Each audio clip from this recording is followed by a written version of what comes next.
আসসালামু আলাইকুম সবাইকে। আশা করি নিশ্চয়ই ভালো আছেন। চলে আসলাম খুবই গুরুত্বপূর্ণ একটা বিষয় নিয়ে আলোকপাত করব বলে। সেটা হচ্ছে মূলত সন্তুষ্ট করা। সবাইকে সন্তুষ্ট করা যাবে না। জীবনে সব মানুষকে খুশি করা প্রায় অসম্ভব। আপনি যদি সবাইকে একসাথে খুশি করতে চান, তবে নিজের লক্ষ্য থেকেই আপনি দূরে সরে যাওয়ার সম্ভাবনাটাই অনেক বেশি। কেননা আপনি মানুষ, দেবতা নন।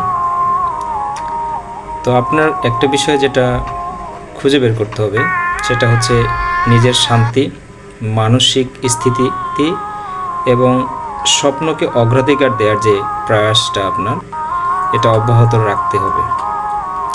কেননা অনেক সময় আপনার সমালোচনা, একাকিত্ব, অবিশ্বাস এই বিষয়গুলো আসবে, কিন্তু এর পিছনের রহস্যগুলো হয়তোবা মানুষ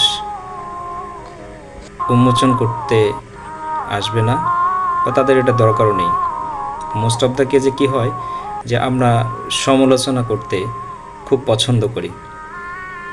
সমালোচনার বিষয়টা হচ্ছে আত্মসমালোচনা যদি করেন আমি বা আপনি, সেই বিষয়টাতে আমার কোন জায়গাটাতে দুর্বলতা আছে এবং কোনটাতে আরও বেশি ভালো করতে পারবো, সকল সম্ভাবনার অংশটুকু আমরা কিন্তু খুঁজে পেতে খুব একটা বেশি বেগ পাওয়া লাগে না।